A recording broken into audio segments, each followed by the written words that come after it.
go to is the Tetra tokenomics. So I know people may have heard me talk about it before, Neil Sloth otherwise too, about, Stu said, oh, price doesn't matter, that sort of thing, which is kind of funny.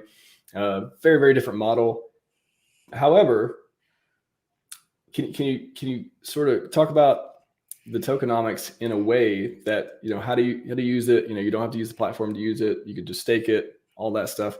You earn the fees, but the tokenomics itself, how does that, how can you see this? What needs to happen for the Tetra token itself to become, 10x, 100x, all this stuff? Like what needs to happen for that to occur when a lot of people are just using it, maybe just be using it for passive income, living off of that? Like, you see people think about the price versus the passive income. Like, are they going to have to decide between the two type of thing?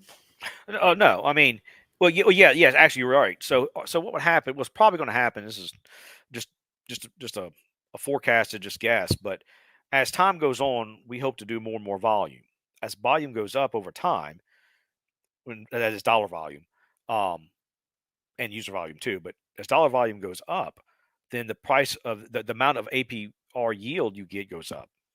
And so the question you have to ask yourself is, well, if I get more and more yield, I think I want this thing that gives me yield. I will buy it and stake it to get yield because I want the yield. That means there's less and less tokens on the market, right? So as time goes on, the token you end up with a supply shock, and fewer and fewer tokens that are available to purchase are then make the price go up because everybody's staking them and nobody's selling them because everybody wants the fees. So that's how the price of Tetra will go up, just because people see the opportunity to stake it to earn yield, and that's all. It's only use case. It just does that one thing. And so then they have to ask themselves the question: well, if the price keeps going up, do I keep the yield or do I sell it and take profit from the tokens of price appreciation? That's their choice. I mean, and we really don't care what people do with it personally. It's just that's the only two options you have. With the token, you can stake it or you can sell it. I mean, that's it. And why wouldn't you buy and stake Tetra? What is the case against doing that? There's some other opportunity that's going to be printing more money. Like, what can you think of that's just like, oh no, I'll collect some Tetra and stake, but I'm not going to do that? Like, I mean, you could LP with it. You could put it in, like, say, one of the pools a buck has on PHUX, and make some LP fees with it if you chose to do that. That's the only other really thing you can do with it in the system. So how would that compare? Because, yeah, how do you think the other opportunities with Tetra, such as LP or if there's farming or otherwise on platforms, how would those compare with the earning the fees that are coming through staking on the platform? That would be a function of how much you had. What would be your proportional share of the tokens? That'd be a function of that. And there's no way for me to tell you that because we have no idea what the fees would be in the future. We don't know what the volume is going to be because it's going to be variable every day. Do you think people be deciding whether, if they have a small Tetra bag versus a big one, it's going to make more sense to LP or do other opportunities versus staking it? You could see that happening. It's possible. Yeah. I mean, that's always a possibility based upon if it's a highly sought after token, and let's say you put in one of the bucks, PHUX pools, you might earn more fees doing that than staking it if you have a small position, depending on how popular the pool is and how much volume goes through it. That's all these are factors are based upon volatility of the market and supply and demand. So there's really no way to predict that. It's just the market itself will decide that based upon Tetra's performance and overall adoption in the PulseChain ecosystem.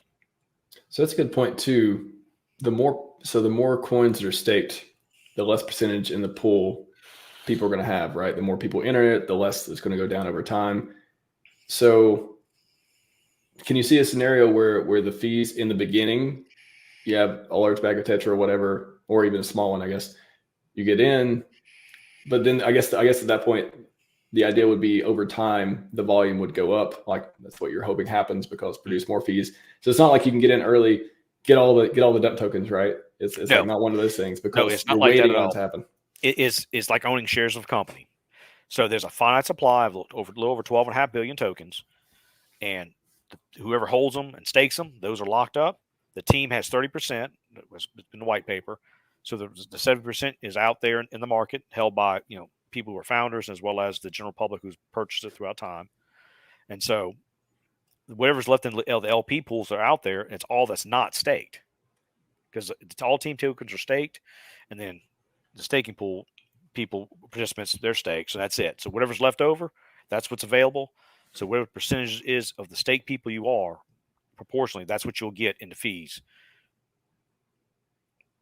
So that's it. There's no minting. There's no deflationary. It's just a static supply. So the three different money making ways in Tetra, as far as like staking it, earn pull fees. You can buy low, sell high type of thing. And then what was the other one? You can LP LP, but also strategies. Like you can, why would you participate? Well, I mean, not that you need a token for it, but Tetra platform enables strategies that could make you money as well. Well, yeah, that's really it's Tetra's like core functionality is the strategy usage on all the DeFi products on the ecosystem. So we'll have liquid loan strategies, we'll have Power City strategies, we'll have the famous and Bucks ecosystem strategies, and strategies that tie all three together. Maybe utilizing Mintra, win-win. Maybe up token. Maybe you got whatever else is out there. And besides Pulse and PulseX and Hex, we have tons of Hex strategies and Icosa. I mean, Sloth's got all that covered, so we'll let him deal with all that. We'll have stablecoin arbitrage opportunities, strategies utilizing that, normal swing trading, you name it. Anything you could pretty much do in DeFi, we're going to do our level best to make sure those quality strategies are out there. And then once we release strategies to the public, people can do what they want. They can mix and match, make their own, whatever they want, and then create. And over time, developers will be able to have access to Tetra and develop their own protocols building on top of Tetra. What do you think would be most profitable as far as the things you can do with it? Again, the Tetra price, holding it for price performance, staking it to earn fees, LP, or just literally not even having anything to do with the token, just deploying strategies. Like, where do you think people are going to be making the most money with Tetra? I think the strategies, the average person will probably make the most money I would say if you are a if you're a blue chip guy or gal, and let's say you participated in some of the other sacrifices, you'll probably make the most using Tetra, because the DeFi tools that will be available will allow you to maximize your yield with the assets you have. And that's going to be dependent upon how much you have of each asset. Don't get me wrong, but you probably won't find a better place, a better tool out there. In fact, I know you won't, because nothing else will exist to maximize your yield potential within PulseChain, because we were the only place that you can do this and customize in such a way that you can then take your Hex yield and do something else with it, or your Icosa yield and your Hedron yield, and go and buy other Hex and restake it, or you can go buy more PulseX. You can do the farm management, take your incentive token and buy Hex and stake it, all kind of stuff. These are just options that aren't available in an automated way that you have to manually do step by step. One other thing I forgot to mention about Omnis, it's gas optimization, because let's say you want to buy some Hex and you have a bunch of tokens, but you're not really attached to them, but say they have a $500 value over 5 tokens. You could hit that use Omnis and take those 5 tokens to buy $500 worth of Hex with one trade, and it will optimize the gas and do it all for you and save you money. So you don't have to spend and swap each of the 5 tokens to say Pulse to get to Hex. It'll do it for you through this aggregation, so saving you gas money as well. So it's another feature that Omnis has too, is gas optimization with some of the swaps. I'm just stuck on this.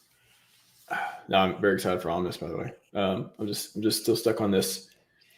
It's almost like you don't want people to stake later, because they're going to because when you're getting the fees in, when the fees are going to be paid out, the more people in the pool, less individuals are going to get. Well, but then early, there's not going to be a lot to even dish out, right? Well, there's so many people, though. You got to realize that if you looked at the prism pools that we did when we staked our Tetra, I'm trying to remember what the math was. It was a lot of Tetra that was staked, and so my best guess is day one, over 50% of the Tetra will be staked. Day one. I know the numbers. I'm pretty confident that's what's going to happen. If not, I'd be real close to that amount. So it means the other 50% either are in wallets or in LP pools. Okay. So, as more and more people buy and come in, yes, everybody's proportional share goes down, but the volume should be going up because more and more people are using it. So if you think about it this way, there's 12.5 billion tokens. Whatever you own out of that 12.5 billion is your lowest share rate percentage, right? That's the smallest amount you'll ever get of the pie. You probably always get more than that because not all the tokens will ever be staked 100%. It just, it's the way all crypto is. Always be some trade somewhere.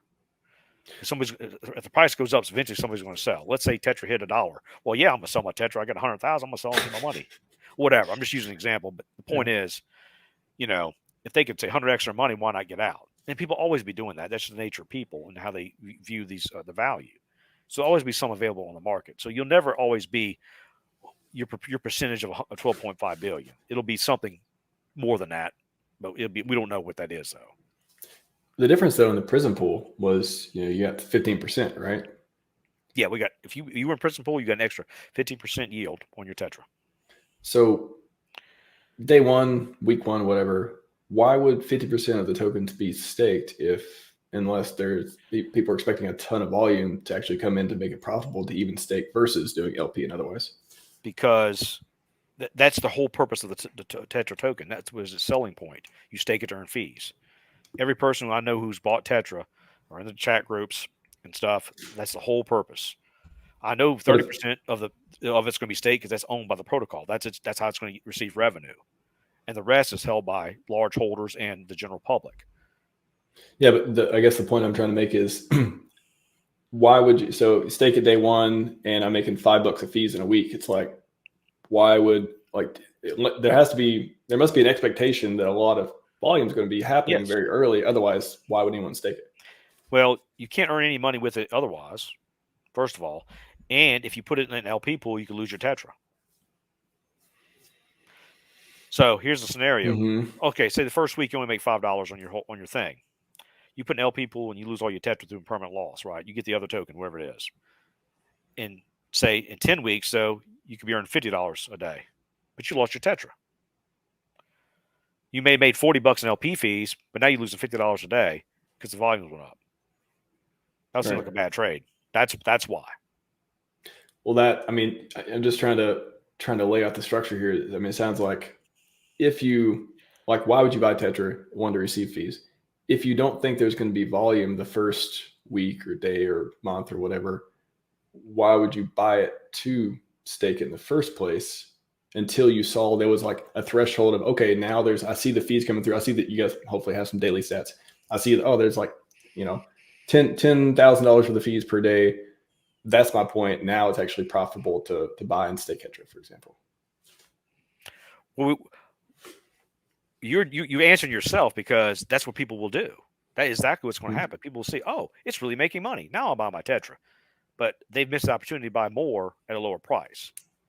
So that's what it is. So that's all. I mean, that's just the way the trading is. That's just if you look at the Tetra chart, it's pretty much been running sideways. But every time we have a dip, it's bought up.